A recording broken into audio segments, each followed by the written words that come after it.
Hello বন্ধুরা, তোমরা সবাই কেমন আছো? আশা করি তোমরা সকলে খুব ভালো আছো। তোমরা দেখতে পাচ্ছ আমি এখন রান্না করে, তো এখন আমি রান্না বসাবো। তো অলরেডি আমি রান্না বসিয়ে দিয়েছি। তো আজকে আমি নতুন একটা রেসিপি নিয়ে চলে আসলাম। তো আজকে আমি বানাবো পেঁপে সয়াবিন একসাথে ভাজা, মাছ ভাজা আর তার সাথে ডাল।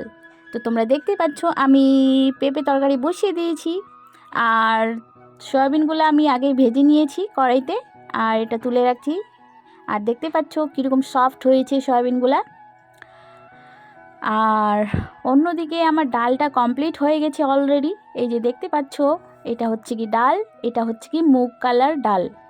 তো তোমরা কে কে খাবে ঝটপট চলে এসো আমাদের বাড়িতে। আর আর এখানে আছে গিয়ে মাছ, আর এটা হচ্ছে কি শিঙ্গি মাছ, আর তার সাথে হচ্ছে শাটি। তো আমাদের ভাষায় এটাকে আমরা শাটি মাছ বলি, আর তোমরা তোমাদের ভাষায় কী বলো কমেন্টে অবশ্যই জানাবে। আর দেখতে পাচ্ছ আমি এখন কড়াইতে মাছটা বসিয়ে দিয়েছি, এই যে দেখতে পাচ্ছ। আর অন্যদিকে আমার পেঁপে সয়াবিন কমপ্লিট হয়ে গেছে অলরেডি, আর তার সাথে মাছ ভাজাটাও আমার কমপ্লিট। তোমরা দেখতে পাচ্ছ কীরকম লাল লাল হয়ে হয়েছে। তো বন্ধুরা, তোমরা কে কে খাবে ঝটপট চলে এসো।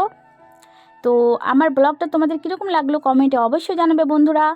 তো নেক্সট ভিডিওতে আবার তোমাদের সাথে দেখা হচ্ছে। এখনকার মতো টাটা।